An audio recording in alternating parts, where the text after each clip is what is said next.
ঢাকা বিশ্ববিদ্যালয় এই দেশের সর্বোচ্চ বিদ্যাপীঠ, জ্ঞান, রাজনীতি আর প্রতিবাদের প্রতীক।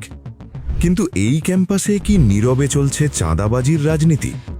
আজ আমরা জানব তথ্য ফাঁসের অভিযোগ এনে কিভাবে আগুনে পুড়িয়ে দেওয়া হলো একটি দোকান।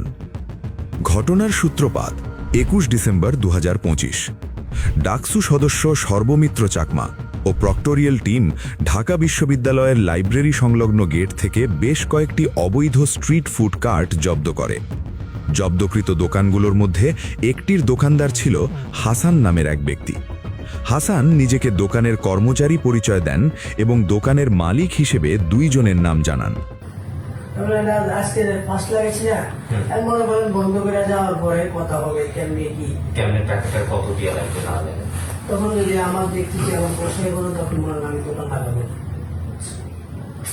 আজকে লাগাই দেখো কে বলছে সাই আপনারা লাগাই ওই দুইজনে আসিল, দুইজন আপনি তারপর তো সাই দুজনে এখানেই ছিল। আপনি বলতো যে হ্যাংরা পাতলা।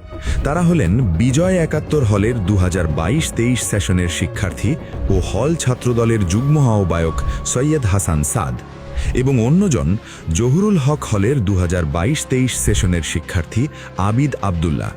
তিনি উমামার প্যানেল থেকে ডাকসু নির্বাচন করেন এবং ছাত্রদলের সাথে তার রয়েছে ঘনিষ্ঠ সম্পর্ক। এই দুইজনের সাথে যোগাযোগ করা হলে তারা দোকানটি নিজেদের বলে দাবি করেন। অল্প সময়ের মধ্যেই আবিদ আবদুল্লাহ ডাকসু কার্যালয়ে উপস্থিত হন বিষয়টির সমাধানের উদ্দেশ্যে। তবে এর মধ্যে দোকানদার হাসান ডাকসু প্রতিনিধির কাছে স্বীকার করেন সেদিনই তিনি আবিদ আবদুল্লাহ ও সৈয়দ হাসান সাদের আশ্রয়ে এই দোকানটি বসিয়েছেন। দোকান পুরোপুরি বসানো হলে লাভের টাকা হিসেব করে তাদের ভাগ দিতে হবে বলে জানান হাসান। হাসানের ভাই ইমরান এই দোকানসহ আরও কয়েকটি দোকানের মূল মালিক। ছাত্রদল নেতা সাদের আশ্রয়ে তিনি এসব দোকান বসান। আমার সাথে কত হয়েছে 4-5 দিন হেরা চালান টালান দিয়ে ব্যবসা করবো, হেরা ব্যবসাটা কইরা যদি দোকানটা ঠিক হয় তখন আমারে বুঝাই দিব, কারণ হেদের পক্ষে দোকান করা সম্ভব না। একটা লোক হেরা জীবনের দোকানে 2-3 ঘন্টা খাড়াই থাকার মতো লোক নেই, সেটা যেটা যার হেদের হচ্ছে পড়াশোনা, হেদের হচ্ছে ওইটা। এরা দোকানের ভিতরে একটা জায়গায় 3 ঘন্টা খাড়াই থাকে, জীবনও থাকবে না। হেরা চাইতেছে যে আপনার 4-5 দিন ধরেন 4-5 দিন হেরা করে কোন রকম দোকানটা গুজগাছ করে দিয়ে মানে যাতে আমরা না উঠাই, সবকিছু করার পরে লাগলে আমার যে তখন তো একটা যে কোনো কথা বইলেই দিব, মাগনা দিবে না, তখন তো 500-1000 তো নিবে। আমার 1 টাকা না, তখন তো নিবে। কিন্তু কত হচ্ছে এটা, কিন্তু এই ফার্স্ট টাইম আপনি যারাই জিজ্ঞান, আমি আমার জীবনে এই কাজটা কেন করছি জানেন? আমি আপনার খোলাখালি বলি, দোকান করে রুবেলের চাস্তো ভাই, দোকান আর একটা দোকান বসা দিয়েছি রুবেল রাব্বিরে দিয়া, সম্ভবত আমি যেটুকু শুনছি, আমি কোনদিন কেউ বলতে পরে।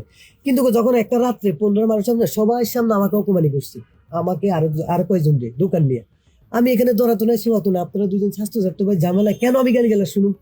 পরে এই জিদ্দে হেরা যখন কইছে পরে আমি রাজি, আমি ঠিক আছে, আমার গাড়ির উপরে এসে লোক। অন্যদিকে রুবেল নামে আরেক দোকান মালিকের তত্ত্বাবধানে চলে বেশ কয়েকটি দোকান। প্রক্টোরিয়াল টিম ও ডাকসুর অনুসন্ধান সংক্রান্ত কাজে সর্বমিত্র চাকমা রুবেলের সাথে যোগাযোগ করেছিলেন। এর প্রেক্ষিতে সাদের আশ্রয়ে গড়ে ওঠা দোকানের মালিক ইমরান ছাত্রদল নেতা সাদ ও আবিদ আবদুল্লার কাছে রুবেলের নামে অভিযোগ করেন। ইমরান তাদেরকে বলেন রুবেলই ছাত্রদলের চাঁদাবাজির তথ্য ডাকসুকে দিয়েছে।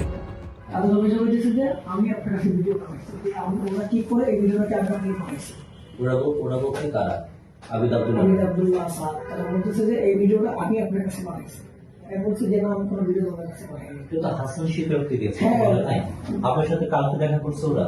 কালকে আমার দোকানে এসে ছিল ভাইটা দোকান করে ওরে ধমক দিছে, দোকান ভেঙে ফেলবে, খোলা ফেলবে, সেটা বলে হুমকি দামকি দিয়ে গেছে। কথা হয়েছে যে এই নির্বাচন চলে আসবে, তারপরে বুঝে কে বলছে?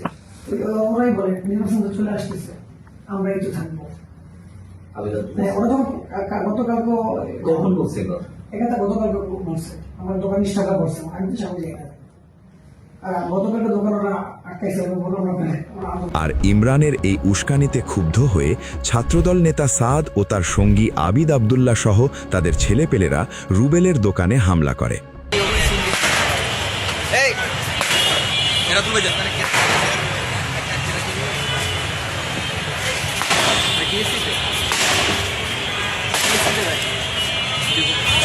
আগুন ধরাই দিই বুঝাই বেটা খারস কেন তোরা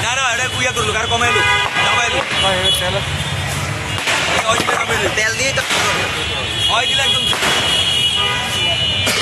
ভিক্টোরিয়ার টিমের চাকরিটা তোরই দিব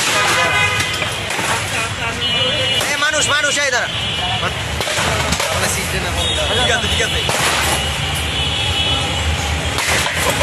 হইছে রাখ হ্যাঁ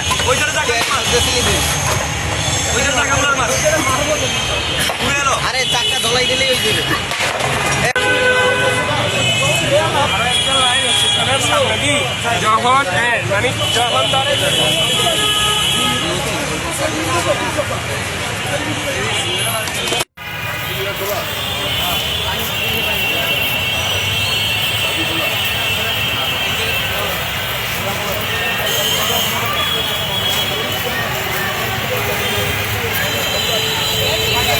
ঢাকা বিশ্ববিদ্যালয়ের টিএসসি এলাকায় রুবেলের দোকানে আগুনও দেওয়া হয়। প্রত্যক্ষদর্শীদের ভাষ্যমতে আবিদ ও সাদের লোকজন দোকানটি পুড়িয়ে দেয়। দোকান পুড়িয়ে দেওয়ার সময় তাদেরকে একটি ফোনে কথা বলতে দেখা যায়। ফোন কলে অপর পাশ থেকে বলা হয়, পুড়িয়ে দাও।